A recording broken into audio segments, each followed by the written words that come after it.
एक खंड काव्य है जिसका नाम है अंगद रावण संवाद। इस खंड काव्य में कुल 70 छंद हैं, लेकिन 70 तो नहीं सुनाऊंगा। उसमें से कुछ छंद मैं आपके सामने प्रस्तुत करूंगा, सुनिएगा।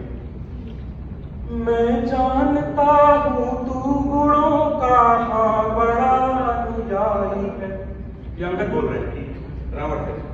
मैं जानता हूँ तू गुणों का हाँ बड़ा अनुयायी है, तेरी कथा हनुमंत ने विस्तार से समझाई है। कैसे जला डाला नगर और मार डाला पूत को, फिर भी क्षमा सा दान देकर छोड़ आया भूत को। जब अंगद अपना पूरा जो संवाद उनके सामने प्रस्तुत करते हैं रावण सामने, तो रावण क्रोधित होकर बोलता है कि बंदर लगा के कान सुन मेरा कथन अब ध्यान से, शिव से स्वयं वरदान जिसने ले लिए सिरदान से, जिसकी भुजाओं को स्वयं कैलाश दी है मानता, रावण वही मैं हूँ जिसे संसार पूरा जानता। जब मैं चलूं धरती हिले जो गज चढ़ा हो नाव में, सब क्रोध से हैं भागते जैसे अनल वो दाव में। फिर भी मुझे तू छोड़ गाता उस मनस के गान, है कर दिया ये सिद्ध तुझ में बुद्धि नाही ज्ञान है। तब सब्र का से तू जला कर क्रोध था आसमान पर। अंगद जो कि राम के इतने बड़े भक्त थे, उनके सामने अगर राम को कोई अपशब्द बोलने की कोशिश करेगा तो उनके पर क्या बीतेगी ये आगे मैं प्रस्तुत करने वाला हूँ। तब सब्र का से तू जला कर क्रोध था आसमान पर।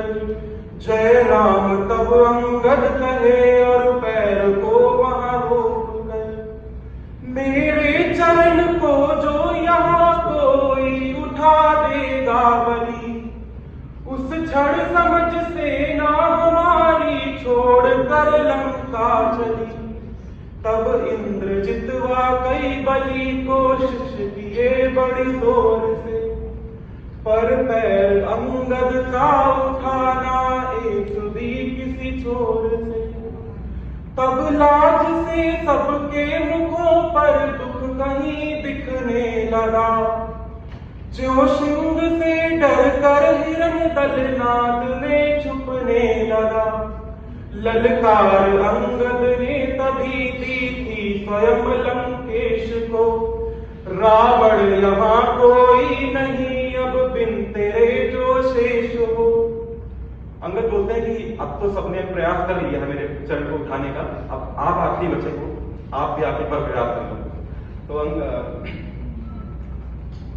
रावण यहाँ कोई नहीं अब बिन तेरे जो शेष हो। सुनकर उठा रावण उठाने जो चला अंगद चरण, अंगद कहे जाता नहीं क्यों नीच तू प्रभु की शरण।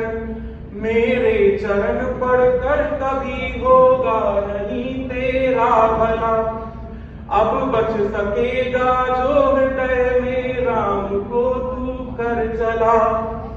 इतना कही अंगद हटाए और अपने पैर को, बोले प्रभु की ओट लो अब भूल सारे बैर